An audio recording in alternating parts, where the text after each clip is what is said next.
will be biased. This space is basically about what we are going through in the street. Alai doesn't know about it.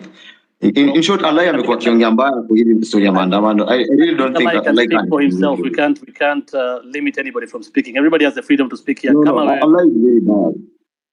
So thank you. Let's have just Maran can speak, but Alai, no, he hasn't been against this. Thank you. Otero, I've been an advocate of freedoms for a very long time, especially when we don't agree.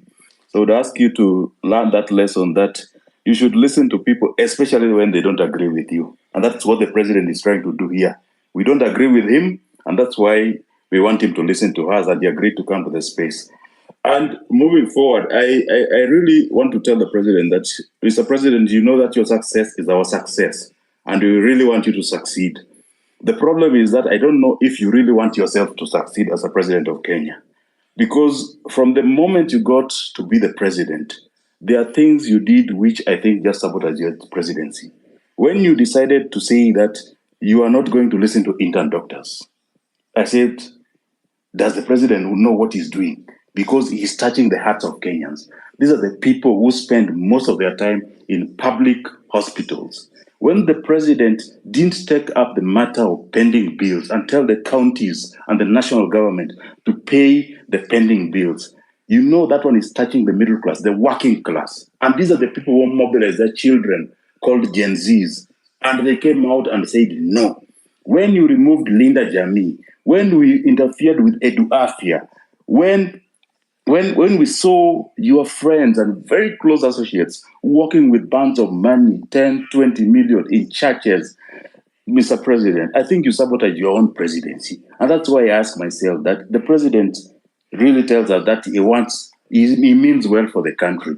But is he really meaning well for himself? Because unless somebody else is the president who is doing all these things, the second and last question, because I don't want to spend more time, I'm an elected official in Nairobi, Mr. President, is the issue of Nairobi on-source revenue, which we have asked, we have investigated, we have been taken round. Mara, it was KRA which is collecting that money. We have taken to the office of the president. Finally, we were told that it's being collected in State House by some agency. We can't get, I'm the vice chairman of ICT in Nairobi City County Assembly. But nobody knows who is collecting revenue for Nairobi City County, Mr. President. It really saddens me, because if that revenue was collected in a transparent and verifiable manner, then you know, Mr. President, some of these bills would be taken up by the counties and it will not come to you in the national government so as to pay those bills, Mr. President. Those are the only questions which I had. Thank you. Thank you, Alai. Edith?